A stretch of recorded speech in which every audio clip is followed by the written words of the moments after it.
It is built slowly, brick by brick, through years of consistency, discipline, and public trust. But doubt arrives suddenly. It slips in through a crack, often unnoticed at first, until it widens into something impossible to ignore. For decades, Bishop T.D. Jakes stood as a monument of spiritual authority in American life. His voice carried weight. His presence commanded respect. His sermons were not merely heard, they were felt.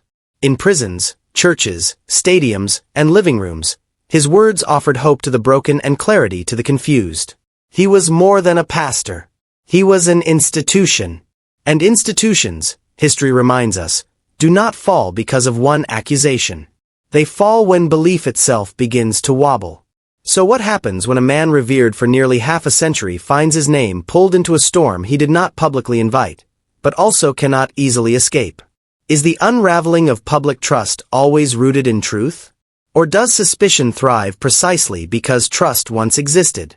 These are the questions now circling T.D. Jakes, questions that refuse to settle, no matter how often they are dismissed. A life built in full view, and partly in shadow. Thomas Dexter Jakes never emerged from obscurity overnight. His rise was slow, disciplined, and deeply intentional. Born in 1957 in South Charleston, West Virginia, Jakes was raised in a household that valued work, faith, and education, but not privilege. His father labored in a steel mill, his hands worn and his health eventually compromised. His mother worked as a schoolteacher, instilling structure and responsibility. Their home was modest. Their life was hard. While other children found refuge in play, Jakes retreated inward. He was introspective, observant, unusually serious for a boy his age. Faith was not a weekend ritual for him.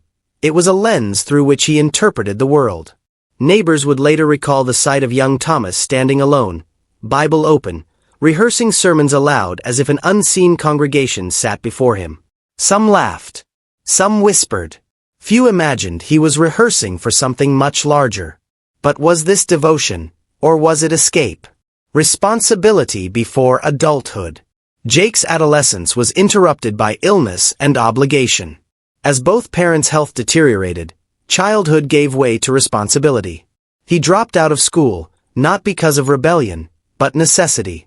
While peers planned futures, Jakes managed survival. He worked. He cared. He sacrificed. At night, alone with his thoughts, he wrestled with a quiet but terrifying question. Is this where my story ends? He later described those years as spiritually formative, not because they were easy, but because they forced him to confront the tension between ambition and humility. Faith, for Jakes, became both anchor and engine. Eventually, he earned his GED and pursued theological study through correspondence courses. There were no ivy-covered campuses, no elite endorsements, just pages, prayer, and persistence. At 17, he claimed to feel a calling, not dramatic, not mystical, but relentless. And that calling would not let him rest. The first church, faith or foolishness. The early 1980s were unglamorous. Jakes preached wherever he could. Small churches, rented spaces, gatherings with more empty chairs than people. In one abandoned storefront in West Virginia, he opened his first church. On opening day, fewer than a dozen attendees arrived. Plastic chairs. A borrowed podium. No choir. No cameras. No promise. Only belief. It was during this period that he married Sarita and Jakes, beginning a partnership that would endure both obscurity and fame. Together, they raised 5 children under constant financial pressure. Publicly, Jakes preached stability and faith. Privately, the tension was real. Ministry, family, ambition, none of it came with a manual. How much risk is acceptable when you believe God is guiding you? And when does belief become justification for recklessness? The Dallas Gamble. In 1996, Jakes made the decision that would redefine his life and expose him to permanent scrutiny. He moved to Dallas, Texas. At the time, he had no major donors, no institutional backing, only about 50 followers willing to relocate with him. Yet he purchased a church property valued at more than $3 million. To supporters, it was an act of extraordinary faith. To skeptics, it was financial insanity.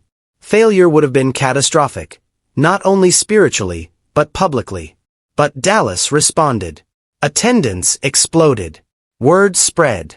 Sermons evolved from sermons into experiences. Music swelled. Screens lit up. Emotion filled the room. The Potter's House became a megachurch, not slowly, but dramatically. And with growth came power.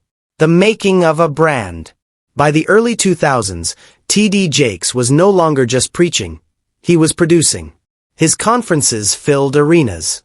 His books dominated bestseller lists. Woman, Thou Art Loosed became both a spiritual movement and a commercial success. Television cameras followed him. Networks amplified him. Media crowned him the Billy Graham of Black America. But with visibility comes an inevitable shift. Ministry becomes organization. Organization becomes enterprise. Was Jakes aware of the transformation? Or did it happen so gradually that intention blurred into momentum? When the pulpit met Hollywood, books led to films. Sermons led to screenplays. Jakes entered Hollywood carefully, but deliberately. Films like Jumping the Broom and Miracles from Heaven were both critical and financial successes, generating tens of millions in revenue. Supporters celebrated his reach. Critics raised eyebrows. At what point does spiritual leadership become media influence? And when profits rise, who ensures accountability? These questions did not yet dominate headlines, but they were forming quietly beneath the surface. Wealth and the question no one likes to ask.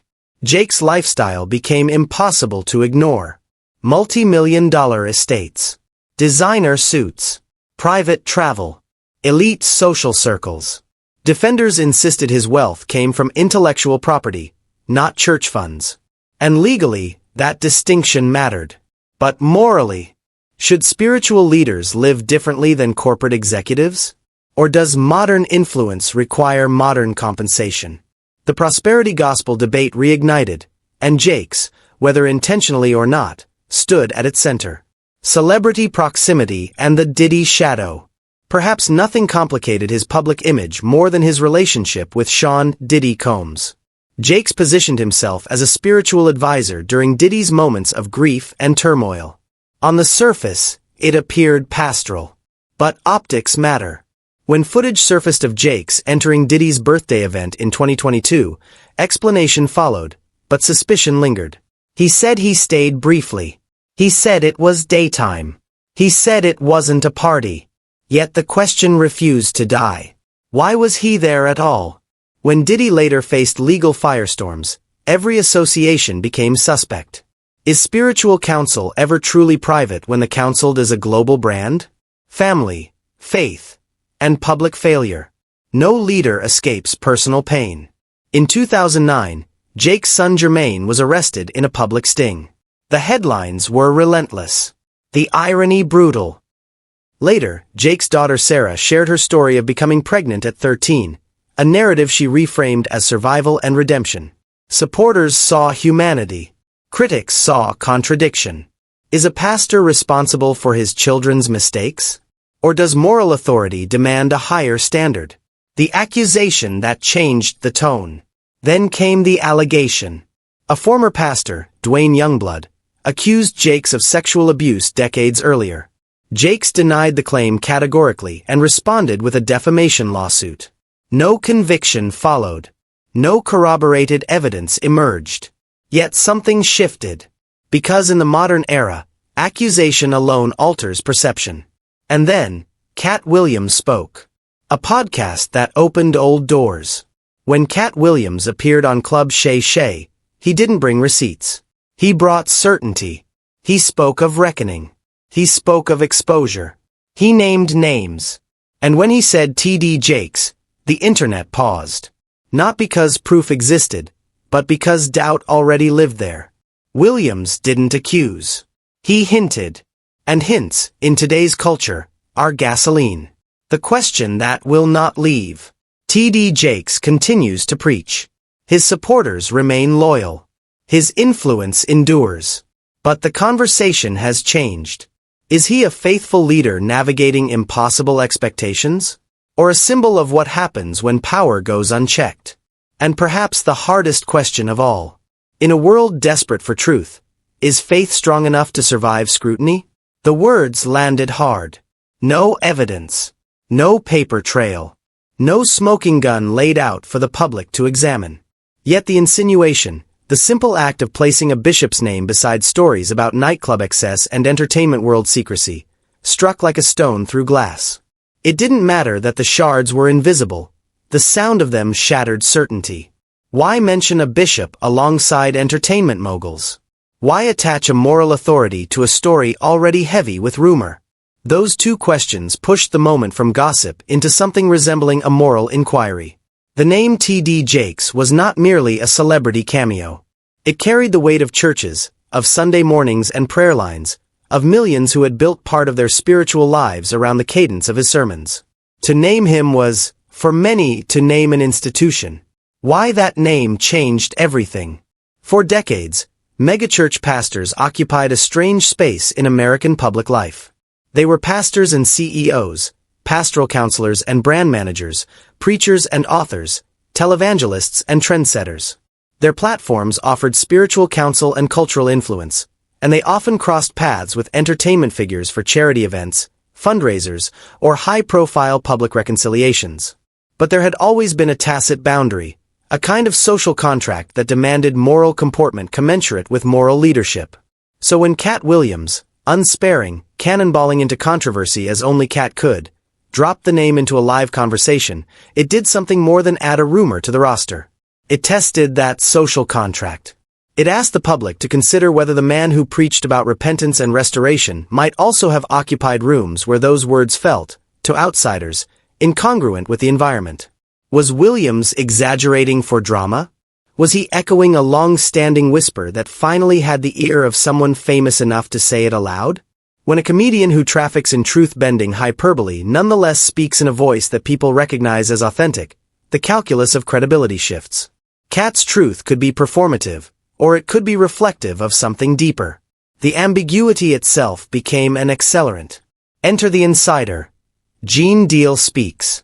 Then a different voice emerged, low-key, practical, old enough to sound weary of celebrity theater. Gene Deal, who claimed to have guarded Sean Combs in the 1990s and into the new millennium, offered a vantage point that was neither performative nor purely rhetorical. Bodyguards exist at the intersection of proximity and discretion. They see private crowds and private acts, and they carry with them the institutional memory of what closeness looks like when it's staged for the public and what it looks like when it isn't. Deal's refrain, "I was inside the blanket," read like a thesis sentence for rumors that were once dismissed as the product of embellishment. He didn't present video. He did not hold an evidentiary bag full of receipts. What he offered was testimony, an assertion that the presence of certain figures at certain events was more than incidental. If a pastor shows up where there are lights and cameras and men who think power means privilege, is the presence itself an endorsement? Or does proximity to power simply expose a network of relationships that have always existed at the margins of public visibility? Those questions moved beyond personalities and into sociology. They forced observers to consider how power operates through social networks, and how reputation is sometimes a function not of what a person does in private, but who they surround themselves with in public. Moral authority as a shield. Deal suggested something more structural, that associations were occasionally curated, that religious leaders could be, intentionally or otherwise, part of a strategy to dampen outrage. The idea was elegant in its simplicity and unnerving in implication. If an entertainment figure draws criticism, surrounding him with people perceived as morally authoritative can, in the court of public perception, act as a buffer. A pastor's presence at an event can send a shorthand message: forgiveness, guidance, redemption. Was that the calculation in some of these private gatherings? Was faith being used as a narrative device to reshape a public image? Those implications were corrosive. Faith traditions are, for millions, a source of solace and stability. To imagine those traditions used as props in a PR strategy, to imagine virtue theatrically attached to reputation management, felt like betrayal. Not because those faithful believed every leader was immaculate, but because religious institutions depend on trust. And yet, Deal did not claim to have witnessed crimes. He offered an observation about atmosphere and association. In the absence of hard proof, allegation and atmosphere blended into a more dangerous thing, implication. In a culture where social media can splice together narrative fragments into something that looks like evidence, implication becomes persuasive. A second accusation deepens the shadow. As the public digested these testimonies, another voice surfaced, quieter and older, its edges ragged from time and pain. Dwayne Youngblood claimed a decades-old history of abuse and attached that trauma to T.D. Jake's name. The mere fact of the allegation mattered less, in the public mind, than the cumulative effect of multiple, independent sources pointing, however tentatively, in one direction. Allegations do not equal proof. The legal standard and the court of public opinion are not the same creature. But the pattern, insider anecdotes, a comedian's throwaway line, an accuser who claimed personal harm, created a narrative pressure that changed how people approached the story. Were these voices connected by truth, by coincidence, or by a social ecosystem in which rumors found each other until they formed something like a chorus? The human mind prefers patterns. We tell ourselves stories that explain messy data. The problem is that those stories, once told, often harden into perceived fact precisely because the telling is compelling. Social media takes control. Within 48 hours, the rumor became a public inferno. The mechanics of virality are mechanical and merciless. A clip here, a thread there, a celebrity reaction compounded by influencer commentary, and suddenly the story populated feeds as if it had always been waiting. Hashtags multiplied. Old rumors, the kind that had once been limited to comment sections, found new traction and new audiences. AI-generated clips and deepfakes lurked like landmines beneath the conversation, ready to be mistaken for proof. Social platforms do not simply reflect culture. They accelerate it. They incentivize certainty over nuance because clear narratives spread faster than messy context. In that economy, ambiguity is poor currency. Who benefited from that acceleration? Who was harmed? For critics of large religious institutions, the story confirmed prior suspicions about hypocrisy and excess. For loyal congregants, it felt like an assault, not just on a leader, but on a spiritual home that had provided meaning and consolation. For neutral observers, it was a study in how reputations could be reshaped overnight, often without new facts. Divided public response. The polarization around the story mirrored larger societal divides. Some commentators read the episode as confirmation of institutional rot. Others read it as an instance of trial by social media. The faithful asked for evidence. The suspicious asked for accountability. Both demands were reasonable in their own frameworks. Where can truth be located when every piece of information traverses a landscape of bias? Technological, ideological, and emotional. The problem is methodological as much as moral. Traditional institutions, newspapers, courts, regulatory bodies, operate at a slower cadence than social media. When an allegation surfaces, the public often wants immediate resolution. The institutions designed to adjudicate truth, however, require evidence, corroboration, and due process. The lag between instant public judgment and methodical investigation creates a vacuum that speculation fills. The announcement that changed the conversation. Then the announcement. T.D. Jakes would step down as senior pastor of the Potter's House, passing daily leadership to his daughter Sarah Jakes Roberts and her husband Teray Roberts. The statement emphasized a planned transition, health considerations, and decades of institutional preparation. He would remain as chairman and spiritual overseer. Timing, in this context, functioned like a prism. To some, the move signaled wisdom and succession planning. To others, retreat. The announcement, which might have been read as a capstone to a long career, overlapped with a moment of heightened scrutiny. The result was interpretive noise. Was the transition an organic next step after a 30-year tenure? Was it an attempt to preempt or diffuse scrutiny? Official statements noted a recent heart attack and that medical guidance recommended a reduced workload. There were also practical signs of preparatory transition. Successors had been involved in leadership for years, and institutional governance structures were in place. These facts buttressed the narrative that Jake's stepping down had been at least partially foreseen. But public perception is not a ledger where facts simply balance. In the court of social media, optics matter far more than nuance. The very act of leaving office during a wave of rumors looked like flight to those predisposed to distrust. For the faithful, it looked like a dignified, health-motivated decision. Retreat or responsibility? The ambiguity of intent opened space for an array of interpretations, each aligned with the interpreter's prior beliefs. Some argued the move was responsible, a way to ensure the church's continuity while allowing the leader space to rest and to pursue writing, speaking, and philanthropic projects. Others construed it as a tactical withdrawal. How should we read such actions when the stakes involve both spiritual communities and private reputations? The question, again, exposed the tension between legal standards and public ethics. If no criminal charges are lodged, does that erase the moral discomfort of perceived proximity to questionable behavior? Conversely, if an allegation remains unproven, how should institutions respond to preserve fairness while protecting their members? The Church's response, emphasizing continuity and measured leadership succession, suggested an attempt to balance these competing goods. Yet for many observers, the question of credibility remained unresolved. What happens to the truth?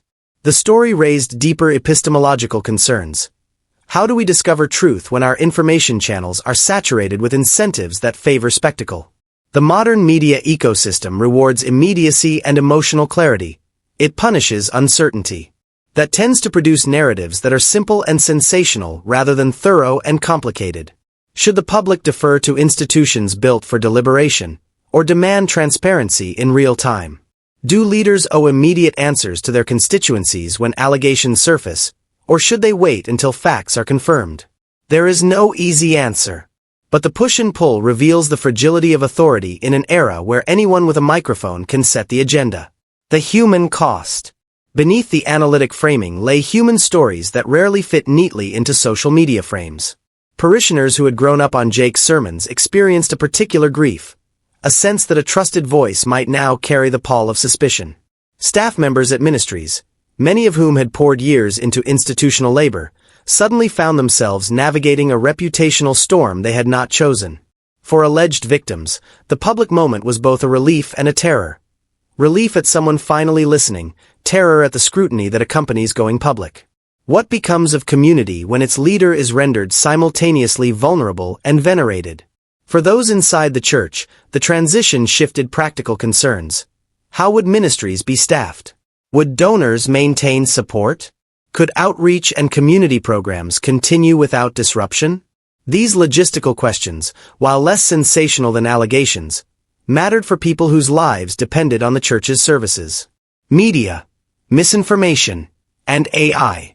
An additional wrinkle was the proliferation of fake or AI-manipulated content. Videos that looked authentic were sometimes fabricated. Audio clips could be edited to suggest phrases never said. In that environment, distinguishing the real from the created became a technical task as much as an ethical one. How should the public weigh a clip on social media today? With skepticism, with a presumption of innocence, or with a mix of both? Media literacy, it turned out, was no longer an optional skill. It was a civic necessity. But the asymmetry remained. Those who craft misinformation can move faster than institutions and educational campaigns designed to inoculate the public against it. The role of faith leadership.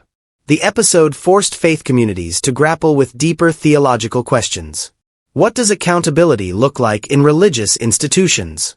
How do we hold leaders to moral standards without weaponizing accusations for political or cultural ends? Some argued for stronger internal mechanisms, independent review boards, transparent reporting practices, and clearer pathways for victims to bring complaints. Others warned against turning churches into bureaucracies that lose their spiritual center under the weight of proceduralism. Can systems be built to balance pastoral care and accountability? Can spiritual leadership be preserved while protecting the vulnerable? These questions were not theoretical. They pointed to practical reforms. Clearer governance structures, outside oversight on financial and ethical matters, and mandatory reporting policies that do not depend on institutional discretion alone. The personal dimension. Among the most compelling elements of the story were the private reckonings. What was it like to be the child of a figure who suddenly found his name at the center of speculation? Sarah Jakes Roberts and Teray Roberts, who assumed day-to-day leadership, now walked a tricky line. They had their ministries, their own followings, and decades of lived experience that both connected them to and distinguished them from their predecessor. How does one lead a congregation while also holding space for a parent under scrutiny? How does one communicate continuity without prematurely closing the door on investigation?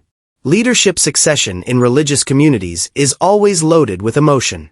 When a beloved leader transitions, the successor must honor legacy while establishing an independent legitimacy. When that transition overlaps with public controversy, the task becomes even more fraught. Possible outcomes. The narrative allowed for 3 archetypal outcomes, each with different moral and social consequences. Exposure and downfall. If verifiable evidence emerged linking any leader to wrongdoing, the institutional fallout would be severe. Resignations, legal consequences, and a likely fracturing of the community. The moral clarity of such an outcome would be brutal but definitive. Vindication and reinvention. If investigations found no wrongdoing, the leader could pivot toward a new phase of public life, writing, speaking, and global ministry, with the controversy becoming, in time, a cautionary footnote. Reputation, in that case, might be restored but not unaffected. Quiet withdrawal. The leader could retreat into diminished visibility, maintaining some title while stepping away from public prominence, letting the story fade as media cycles turned. In this scenario, ambiguity remained, unresolved and uncomfortable. Which path would unfold depended on evidence, not rumor, and on the processes used to evaluate that evidence. And while public speculation could not determine legal truth, it could shape reputational outcomes in ways that felt irreversible. The ethics of how we talk about people. One of the episode's most important lessons concerned the ethics of public speech. How do we talk about people when the information landscape is imperfect? How do we balance the moral imperative to hear alleged victims with the moral imperative to avoid unjust harm through premature judgment? There is no perfect calculus. The better approach mixes humility with action. Listen carefully to those who come forward, provide clear pathways for investigation, and withhold definitive moral condemnation until facts are established. At the same time, institutions have a responsibility to protect vulnerable people and to act on credible information even before a legal verdict. Community resilience. For many observers, the central question was not merely whether a leader was guilty or innocent, but whether the communities built around that leader could sustain themselves through scandal. Faith communities, schools, charities, and ministries all depended on networks of mutual support. The true test of resilience involved whether these networks could continue their work even as leadership faces scrutiny. Can institutions build structures that allow mission to continue while accountability is pursued? Can congregations remain places of healing even when leaders are fallible? These practical, humane questions mattered most to those who relied on church programs, food banks, counseling services, youth mentorship, and community outreach. The final reflection. This story is not a verdict. It is a study in how power, faith, and fame complicate one another, and how public discourse sometimes replaces procedure with spectacle. It is about the precariousness of reputation in a media ecology that prizes speed over certainty and drama over deliberation. No individual should be beyond accountability. Likewise, no allegation should displace the measured work of investigation. Both principles can and should coexist. As Katt said in the moment that amplified everything, truth is light. The question remaining is not whether light exists, but whether it will ever fully reach what remains hidden, and whether, once it does, we will have the patience and institutional wisdom to let it do its work. For now, the answer remains unwritten. The story continues, not only in news cycles and podcasts but in church basements, in living rooms where congregants pray, in the slow work of legal and institutional examination. There will be hearings, notes, interviews, maybe lawsuits, and perhaps reconciliations. There will also be ordinary life, ministries that feed the hungry, pastors counseling the broken, and families who hold one another through pain. What, then, should the public demand? What should institutions provide? How do communities balance the need for immediate empathy with the justice of careful inquiry? Those are the questions that will outlive the trending tags and three-day news cycles. The pursuit of answers, careful, transparent, and humane, is the only route toward a truth that does not settle for the easy comfort of rumor or the cruel expedience of verdict without evidence. For the moment, we sit with the tension. Powerful names and private testimonies, viral clips and slow inquiries, faith and suspicion. The narrative is large enough to contain contradictions, yet small enough to demand careful maintenance of justice and mercy. Will the light reach what's hidden? Will institutions learn to better balance compassion with accountability? Will communities survive the messy work of truth-seeking? Only time, and careful, evidenced inquiry, will tell.